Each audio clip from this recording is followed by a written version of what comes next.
You will hear a phone conversation between two people, Kathy and John. John is hoping to volunteer at a retirement home. First, you have some time to look at questions 1 to 10.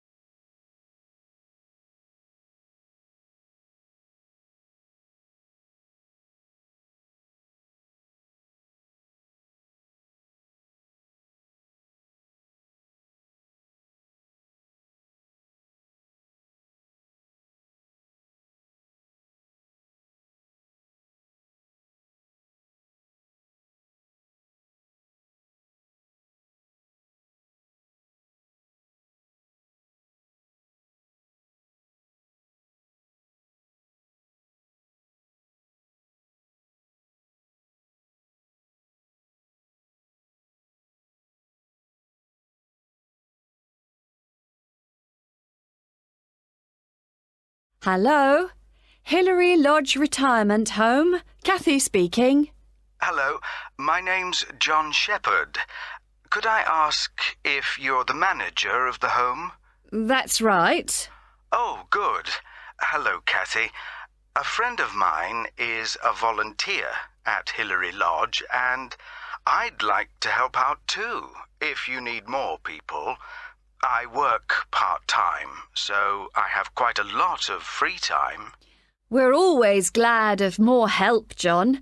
Shall I tell you about some of the activities that volunteers get involved in? Please. Well, on Monday evenings, we organise computer training. We've got 6 laptops and 5 or 6 residents come to the sessions regularly. They're all now fine at writing and sending emails, but our trainer has just moved away, and we need 2 or 3 volunteers who can help the residents create documents. Just simple things, really. I'd certainly be interested in doing that. Great! Then on Tuesday afternoons, we have an informal singing class, which most of the residents attend. We've got a keyboard and someone who plays, but if you'd like to join in the singing, you'd be very welcome. I work on Tuesdays at the moment, though that might change. I'll have to give it a miss for now, I'm afraid. OK. Then on Thursday mornings, we generally have a session in our garden. Several of our residents enjoy learning about flowers, where they grow best, how to look after them and so on. Is that something you're keen on? I'm no expert, but I enjoy gardening, so yes, I'd like to get involved. Do you have your own tools at the home? We've got a few, but not very many. I could bring some in with me when I come. Thank you very much. One very important thing for volunteers is that we hold a monthly meeting where they all get together with the staff. It's a chance to make sure we're working well together and that everyone knows how the residents are and what's going on in the home. Uh-huh. Now, obviously, we'd need to get to know you before you become one of our volunteers. Of course. Could you come in for an informal interview later this week, maybe? I'm busy the next couple of days, but would Saturday be possible? Certainly. Just drop in any time during the day. I won't be working then, so you'll see my assistant, Mairead. Sorry, how do you spell that? It's M-A-I-R-E-A-D. Mairead. OK, got that. It's not a name I'm familiar with. Oh, it's an Irish name. She comes from Dublin. Right. And the road that Hilary Lodge is in is called Bridge Road, isn't it? That's right. Number 73. Fine. Oh, one other thing you might be interested in. We're holding a couple of open house days and still need a few volunteers if you're available. What are the dates? There's one on April the 9th and another on the 14th of May. They're both Saturdays and all-day events. I can certainly manage May the 14th. I've got another commitment on April the 9th, though. That would be a great help. We're having several guest entertainers, singers, a brass band and so on, and we're expecting a lot of visitors. So one possibility is to help look after the entertainers. Or you could spend an hour or so organising people as they arrive, and then just be part of the team, making sure everything's going smoothly. Well, shall I show people where they can park? Lovely. Thank you. One reason for holding the open house days is to get publicity for Hilary Lodge locally. So you may find you have someone from a newspaper wanting to interview you. They'll want to find out from 2 or 3 people why they volunteer to help at the home. We're trying to get a TV station to come too, but they don't seem very interested. I don't mind being interviewed. Good. Well, if you come in for a chat, as we arranged, we'll take it from there. Thank you very much for calling. My pleasure. Goodbye. Bye. That is the end of section 1. You now have half a minute to check your answers.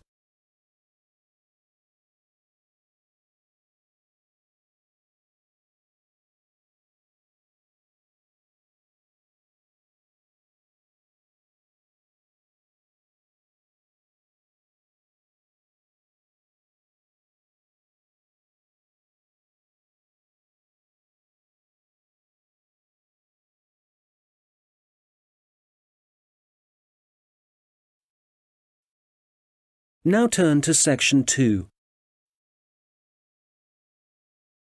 You will hear the head of a centre which offers evening classes for adults. She is explaining some recent changes which have been made to the centre. First, you have some time to look at questions 11 to 15.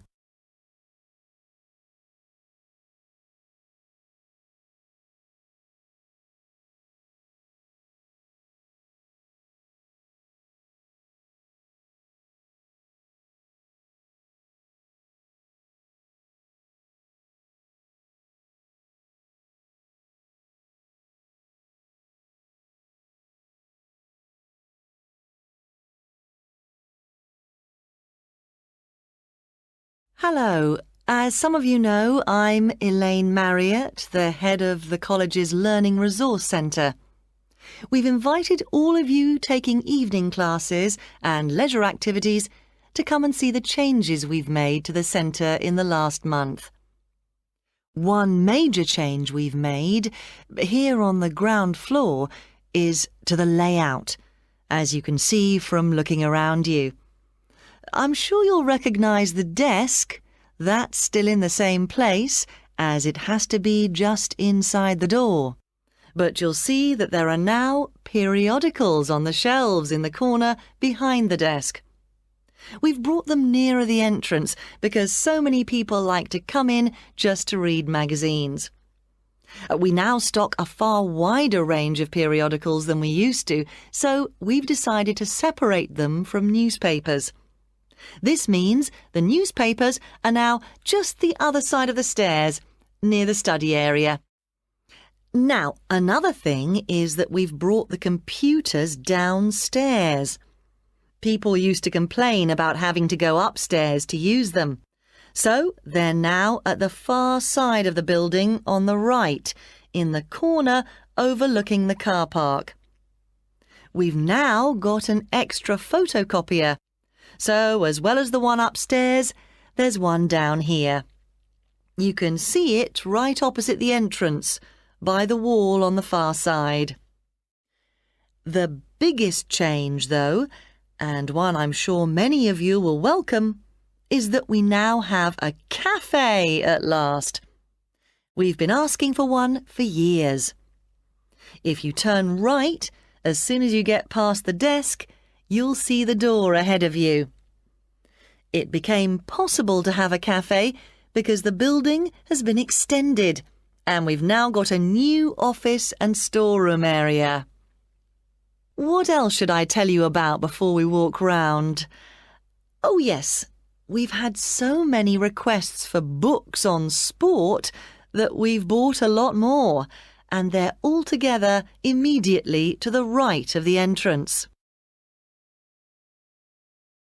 Before you hear the rest of the conversation, you will have some time to look at the questions 16 to 20.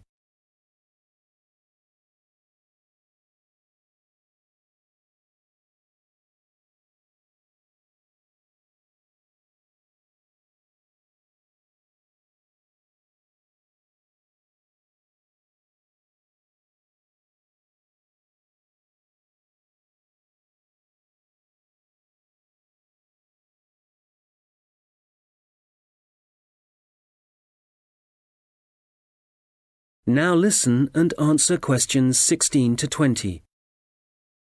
OK, that's enough on the new layout. We'll walk round in a moment, but before we do, something about the people who are here to help you. Of course, all the staff will do their best to answer your questions, but now we're each going to specialise in certain areas. So, if you ask a staff member about something and they don't think they can help you enough, they'll direct you to our specialist. Jenny Reid is the person to see if there are any films you'd like us to stock, as she's taken over responsibility for purchasing those. I'd better warn you that our budget is limited, so I'm afraid we can't promise to buy everything you ask for. Phil Penshurst can help you to improve your writing if you need to produce reports for your course. You can book a half-hour session with Phil to start with. Then, if you want more help, he'll arrange follow-up sessions with you. I must mention Tom Salisbury. Many people are interested in doing research or just reading about this region. The people, occupations, changes over the years and so on. Tom is a specialist in this particular field, so if you want any help, he can point you in the right direction. We've got a large collection of relevant documents, from old maps to studies of the wildlife. We have a new member of staff, Saeed Akhtar. I'm sure you'll meet him soon and will find him very helpful. If you're unemployed and want some advice on the practical aspects of looking for a job, Saeed is the person to talk to. He's also written a very useful book on the subject, which of course we've got on our shelves. Many of you will know Shilpa Desai, who's been working here for about 5 years. Shilpa now has the additional responsibility of giving information and advice on anything to do with housing, such as finding out what's available or whether you're eligible for financial help. Right, well, that's quite enough from me. So let's walk round the library. That is the end of section 2. You now have half a minute to check your answers.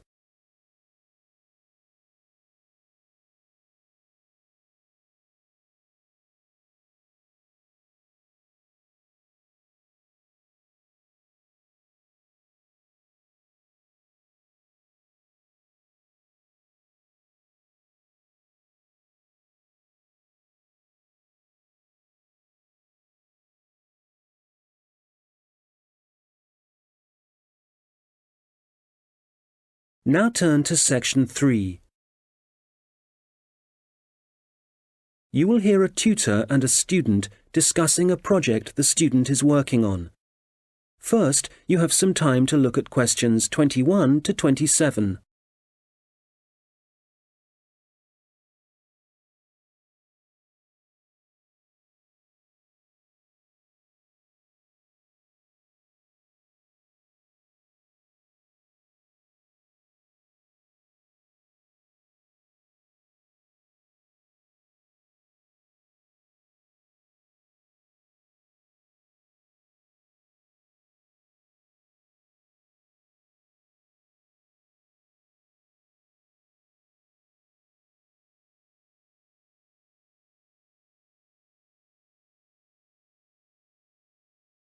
Right, Stuart. Well, I've read your draft report on your work placement at the Central Museum Association. Sounds as if you had an interesting time. So you ended up making a film for them? Yeah, it was a film to train the employees in different museums in the techniques they should use for labelling ancient objects without damaging them. Some of them are really fragile. OK. So, in your report, you go through the main stages in making the film. Let's discuss that in a little more detail. You had to find a location, somewhere to shoot the film. That took quite a few days because I had to look at different museums all over the country, but I'd allowed time for it.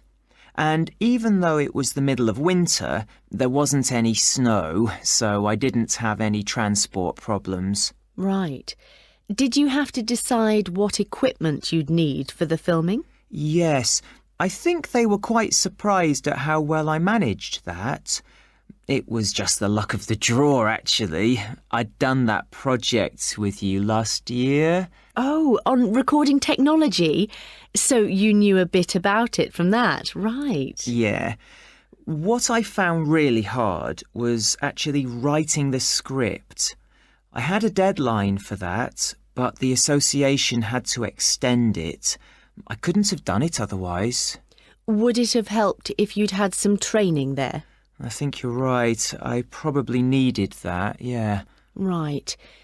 Now, from your draft report, it sounds as if you had one or two problems deciding who was going to actually appear in the video. The casting, yeah. I'd expected that the people who worked for the association would be really keen on taking part. But they weren't? The thing was, they were all so busy. And it did mean some of them had to travel. But Janice King, who I was reporting to for the project, she was great. She arranged for people to have time off and for their work to be covered, so that was a big help for me. Right. And it sounds like the filming itself went well. I gather you found a company who provided an online introduction to the techniques. Yeah, it was really informative and very user-friendly. I learned a lot from it. And then the editing? For that, the association put me in touch with someone who works for one of the big movie companies, and I went down to the studio and sat with him in front of his computer for a day, learning how to cut and paste and deal with the soundtrack and so on. So was that all? No, I didn't include this in my draft report, but I had to design the cover for the DVD as well, the lettering and everything. Have you done any of that sort of design work before? No, but I did a rough draft and then talked it through with a couple of my mates, and they gave me some more ideas. And when I'd finished it, I showed it to the people who worked at the association, and they really liked it. Excellent.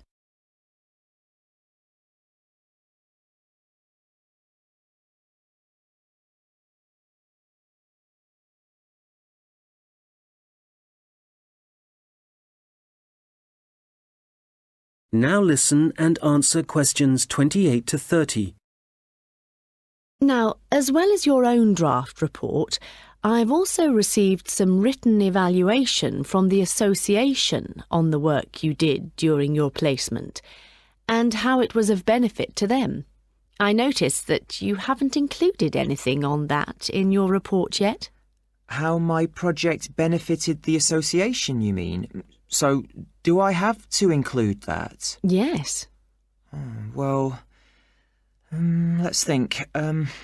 I suppose if I hadn't made the film for them, they'd have had to get an outside company to do it. But because I was actually working for the association, I'd got much more of a feeling for what their aims are. Things like their responsibility for the conservation of the exhibits. I don't think an outside company would have had that understanding. They'd have been more detached. Right. And the association also said that because of your background, you had a good idea of where to go to get the best deal for the equipment you needed. They said the saving in expense made it worthwhile, even though sourcing it took quite a bit of time. Yes, that's true. The association also said making the film had a very positive effect in getting staff to work together more closely. Oh, I hadn't heard that. That's good. And certainly people weren't afraid to tell me what they thought about it as I was making it, so I was able to get lots of feedback at every stage. That was useful for me, but it also meant the final product worked better for them. Can you think of any other benefits? Well, I don't think they'd really thought out what they'd do with the film once it was made. I made quite a few suggestions for the distribution, other people we could send it to, as well as museum staff. Yes, they mentioned that. OK, good. Well, it sounds like they certainly... That is the end of section 3. You now have half a minute to check your answers.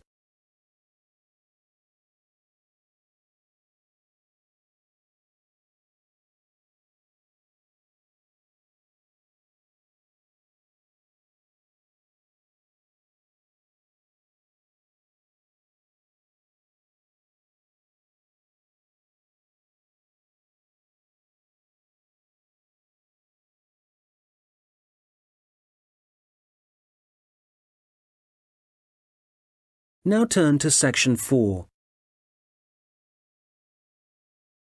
You will hear a lecture about a species of bird called the New Caledonian crow. First, you have some time to look at questions 31 to 40.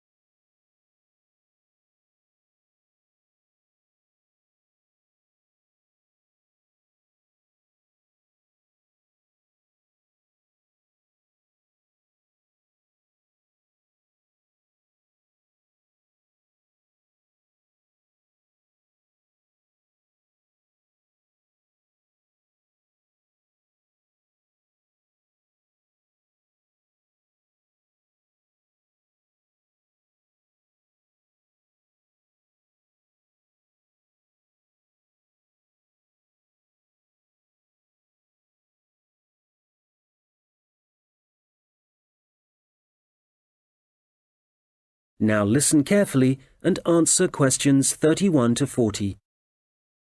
I'm going to talk today about research into a particular species of bird, the New Caledonian crow, whose natural habitat is small islands in the Pacific Ocean. And it seems that these crows are exceptionally resourceful. Using sticks or other tools to find food isn't unknown among birds and animals.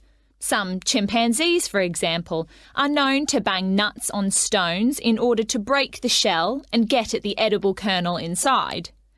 One New Caledonian crow, called Betty, bent some straight wire into a hook and used it to lift a small bucket of her favourite food from a vertical pipe. This experiment was the first time she'd been presented with wire, which makes it very impressive. Another crow, called Barney, has demonstrated his skill at using sticks to forage for food. In one research project, scientists from New Zealand and Oxford set captive New Caledonian crows a 3-stage problem. If they wanted to extract food from a hole, the crows first had to pull up a string to get a short stick, then use that short stick to remove a long stick from a toolbox, and finally use the long stick to reach the food. Amazingly, they worked out how to do this successfully. Further experiments carried out at Oxford suggest that crows can also use sticks as tools to inspect all sorts of objects, possibly to assess whether or not they present a danger. The idea for the experiment came from observing the birds using tools to pick at random objects, such as a picture of a spider that was printed on some cloth. In this research, 5 pairs of crows, including Barney, underwent tests to see how they would react to a variety of objects, which were carefully chosen so the birds wouldn't be tempted to view them as a possible source of food. As a further precaution, all the crows had been fed beforehand. On 8 occasions, a bird's first contact was by using a tool. In all 3 trials, Barney began by using a stick for inspection. One involved a rubber snake. First, he approached it, but didn't touch it, then retreated to pick up a stick. He then prodded it with the stick. After some more investigation, he discarded the stick and carried on pecking at the snake more confidently, apparently convinced that it wouldn't move. In other experiments, 2 different birds, called Pierre and Corbeau, also made a first approach with tools on 3 separate occasions. Pierre used a short piece of wood chip to touch a light which was flashing, and Corbeau was seen prodding a metal toad with a stick. Significantly, the crows tended to use the sticks only to make their first contact with the object. Subsequently, they either ignored the object or dropped the tool and pecked at the object, which is very different from using the tool to get access to food.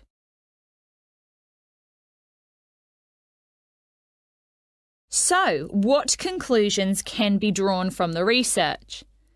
Evidence is building up from experiments such as these that the birds are able to plan their actions in advance, which is very interesting for understanding their cognition. They don't seem to be responding in a pre-programmed sort of way. It may even be possible that they're able to view a problem and work out what the answer is.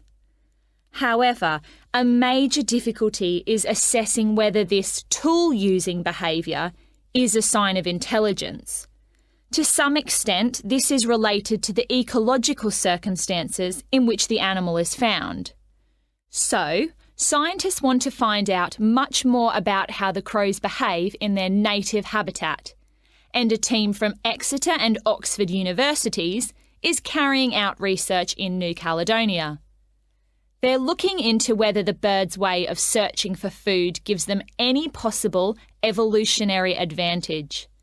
The birds are hard to observe, as they live in a region of mountainous forest, so the researchers have attached tiny cameras to the tails of some birds as one method of investigating their behaviour.